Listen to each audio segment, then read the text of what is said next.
तो दोस्तों नमस्कार, मैं हूं अनिल और रेसलिंग सुपर धमाल में आपका स्वागत है। तो दोस्तों आपको बता दें, रॉक आखिरी बार रॉक के नेटफ्लिक्स प्रीमियर पर नजर आए थे और आपको बता दें रॉक ने शो में रोमन रेंस की जीत के बाद उन्हें उला फाला पहनाई थी। इसके अलावा फाइनल बॉस ने कोडी रोड्स को गले लगाकर उनके साथ दुश्मनी का अंत भी किया था। इसके बाद आपको बता दें रॉक के रॉयल रंबल और रेसलमेनिया मिस किए जाने की अटकलें लगाई जा रही हैं। हालांकि दिग्गज रॉक अगले प्रीमियम लाइव इवेंट में नजर आकर फैंस को सरप्राइज भी दे सकते हैं। और इस वीडियो में दोस्तों हम ऐसे 3 कारणों का जिक्र करने वाले हैं कि क्यों द रॉक को WWE रॉयल रंबल 2025 मुकाबले में हिस्सा नहीं लेना चाहिए। जी हां दोस्तों, ध्यान से सुनिए, हिस्सा नहीं लेना चाहिए क्योंकि अगर वो हिस्सा लेंगे तो 3 बड़ी चीजें, मुझे लगता है 3 बड़े कारण यहां पर पैदा हो सकते हैं। इसलिए वीडियो के अंत तक बने रहें और अगर आप चैनल पर नए हैं सब्सक्राइब करने के बाद ऑल पर क्लिक करें। तो चलिए दोस्तों बात करते हैं पहले कारण का। रॉक अपनी पावर का इस्तेमाल करके रॉयल रंबल 2025 मुकाबला जीत सकते हैं। जी हां दोस्तों, ये रहा सबसे पहला कारण।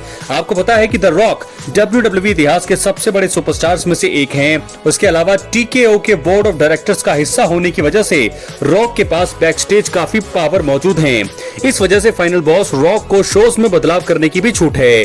अगर रॉक मेंस रॉयल रंबल मुकाबले में हिस्सा लेते हैं तो संभव है दोस्तों कि वो अपनी पावर का इस्तेमाल करेंगे और इस मुकाबले को जीतने की पूरी कोशिश कर सकते हैं। हालांकि रॉक मौजूदा सिचुएशन में ये मुकाबला जीतना डिजर्व नहीं करते हैं और ये दूसरे टैलेंट्स के साथ नाइंसाफी होगी और यही कारण है कि रॉक को इस मुकाबले से दूर ही रखना चाहिए। तो ये था पहला कारण जिसके चलते मुझे लगता है कि रॉयल रंबल से दूर ही रहना चाहिए रॉक को, क्योंकि अगर वो आते हैं तो अपनी पावर का इस्तेमाल वो करेंगे क्योंकि वो TKO के बोर्ड ऑफ डायरेक्टर हैं। अगर वो जो है मेंस रॉयल रंबल मुकाबले में नजर आते हैं तो वो खुद को विनर घोषित कर सकते हैं या फिर किसी और को विनर घोषित कर देंगे। तो ऐसा में ये बाकी जो अदर जो सुपरस्टार है जो मेहनत कर रहे होंगे रिंग में, उनके साथ होगी नाइंसाफी। ये था पहला कारण। बात करेंगे दूसरे कारण का।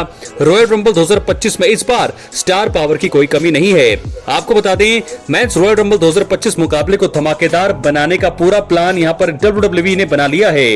Roman Reigns, John Cena, CM पंक, ड्रू मैकिंटायर, सेथ रॉलिंस जैसे कई बड़े सुपरस्टार इस मुकाबले में हिस्सा लेने का ऐलान कर चुके हैं। इन सुपरस्टार की वजह से इस साल मेंस रॉयल रंबल मुकाबले का स्टार पावर पहले ही काफी ज्यादा बढ़ चुका है। यही कारण है कि अगर रॉक इस मुकाबले में हिस्सा नहीं भी लेते हैं तो इसका कोई खास असर नहीं पड़ेगा। हालांकि अगर रॉक रॉयल रंबल मुकाबले के लिए फ्री रहते हैं तो WWE उन्हें जरूर मुकाबले का हिस्सा बनाएगी। दोस्तों आपको बता दें कि फाइनल बॉस के मैच में एंट्री करने की सिचुएशन में देखना रोचक होगा कि वो ढेर सारे सुपरस्टार्स का किस प्रकार सामना कर पाते हैं। तो ऐसे में देखना होगा कि रॉक आते हैं या नहीं। सबसे पहला सवाल तो यही है, ट्रिपल एच किस प्रकार बुकिंग करते हैं। रॉक का ये सबसे बड़ा कारण रह सकता है कि अगर वो नहीं भी आएंगे तो भी चलेगा, क्योंकि इस बार जो है रॉयल रंबल में बड़े से बड़े सुपरस्टार मौजूद हैं, चाहे वो CM पंक हो, चाहे वो सेथ रॉलिंस हो। CM पंक का मुझे लगता है कि दोस्तों टॉप 2 में रहने वाले हैं, तो मुझे लगता है कि CM पंक के जीतने के चांसेस भी हैं जॉन सीना के बाद। रोमन रेंस हैं, तो ऐसे में बहुत सारे सुपरस्टार मुझे लगता है नजर आने वाले हैं। स्टार पावर की कमी नहीं है, तो ऐसे में दोस्तों मुझे लगता है कि अगर रॉक नहीं भी आए तो भी सब चल पड़ेगा। बात करेंगे तीसरे और आखिरी कारण का। रॉक को रॉयल रंबल मुकाबले में हिस्सा लेने की जगह इसमें दखल देकर रोमन रेंस को धोखा देना चाहिए।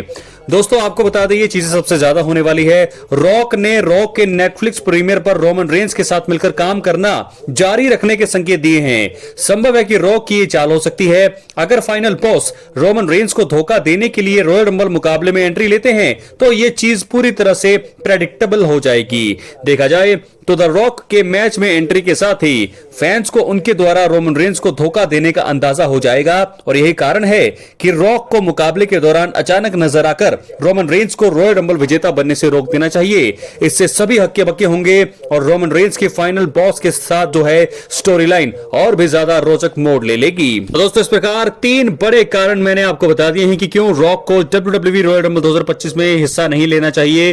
2 कारण बहुत बड़े हैं। यहाँ पर तीसरे कारण मुझे लगता है कि रोमन रेंस को अगर वो आएंगे तो वो जरूर चीट करेंगे रोमन रेंस के साथ। यहां से कहानी शुरू होगी। अगर रेसलमेनिया 41 का यहां पर चांसेस हैं रोमन वर्सेस रॉक, तो जरूर आएंगे यहां पर रॉक जरूर यहां पर हिस्सा लेंगे रॉयल रंबल 2025 में। तो ऐसे में देखना होगा कि क्या है WWE का प्लान, क्या है रॉक का प्लान। बहुत ही बड़ी बात होगी। बात करेंगे अगली स्टोरी की। तो दोस्तों अब बात होगी जेकब फाटू की। आपको बता दें सैटरडेज नाइट मेन इवेंट का आयोजन 25 जनवरी 2025 को होगा। कंपनी द्वारा द्वारा शो के लिए कुछ मुकाबलों का ऐलान कर दिया गया है। WWE द्वारा बड़े सरप्राइज की उम्मीद भी होगी। कुछ रेसलर्स द्वारा अपने पार्टनर के साथ यहां पर बड़ा खेल भी खेला जा सकता है। इस चीज की संभावना WWE में हमेशा ही रहती है।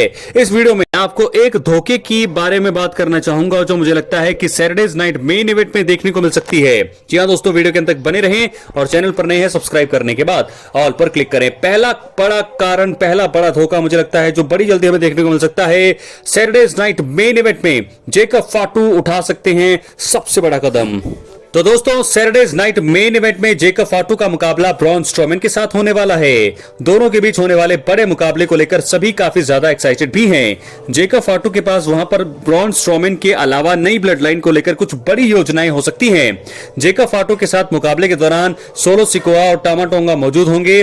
ब्रॉन स्ट्रोमैन को हराने के बाद इन सभी द्वारा रिंग में जश्न मनाया जा सकता है और वहां पर क्या हो सकता है, जेकब फाटू द्वारा सोलो सिकोआ को बड़ा धोखा देकर उन्हें नई ब्लड लाइन से बाहर का रास्ता दिखाया जा सकता है। मौजूदा हालातों को देखते हुए इस चीज की पूरी संभावना बन रही है। आप सभी जानते हैं कि सोलो सिकोआ के पास अब ट्राइबल चीफ का पद और उल्लाफाला नहीं है। तो दोस्तों, इस प्रकार ये बड़ा धोखा हमें देखने को बड़ी जल्दी मिलने वाला है और सैटरडेज नाइट मेन इवेंट में ये चीज हमें देखने को मिल सकती है क्योंकि जेकब फाटू का पहला सिंगल्स मुकाबला है, 1-on-1 मुकाबला होने वाला है यहां पर WWE में। तो ऐसे में इस मुकाबले में मुझे लगता है बहुत ही बड़ा बवाल होगा। ब्रॉन स्ट्रोमैन एक बहुत ही तगड़े सुपरस्टार हैं और ऐसे में जेकब फाटू को यहां पर जरूर दोस्तों जीत के लिए बुक किया जाएगा। ब्रॉन स्ट्रोमैन कड़ी टक्कर जरूर देंगे लेकिन इस मुकाबले को जीतेंगे जेकब फाटू। सोलो सिकोआ वहां पर मौजूद होंगे लेकिन मैं आपको बता दूं, सोलो सिकोआ का यह आइडिया नहीं होगा कि यहां पर जेकब फाटू उनके ऊपर टर्न कर सकते हैं और शायद टामा टोंगा भी। यहां से चीजें बदलती हुई हमें दिखाई दे सकती हैं। जेकब फाटू द्वारा यहां पर सोलो सिकोआ को धोखा दिया जा सकता है।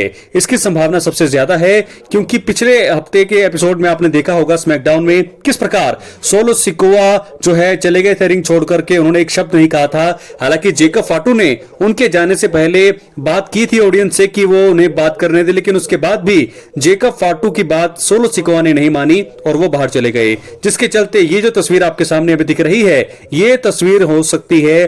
क्या यहां पर जेकब फाटू आप अपने आप को नए ट्राइबल चीफ की तरह बर्ताव करेंगे और फिर उसके बाद मुझे लगता है कि वो रोमन को चैलेंज कर सकते हैं उलाफाला के लिए और ट्राइबल चीफ के पद के लिए। ये चीज भी हो सकती है लेकिन सोलो सिकोआ को वो बिट्रे कर सकते हैं या फिर अगर सोलो सिकोआ को पहले पूछेंगे कि क्या वो उन्हें एक्नॉलेज करते हैं। अगर सोलो ने यहां जेकब फाटू को एक्नॉलेज नहीं किया तो मुझे लगता है कि यहां पर बिट्रे होगा और बहुत ही बड़ा यहां पर अटैक यहां पर हो सकता है सोलो सिकोआ के ऊपर। जैसा मुझे लगता है कि बहुत सारी चीजें यहां पर हो चुकी है ब्लड लाइन में, तो ये एक नया ट्विस्ट मुझे दिखाई दे रहा है।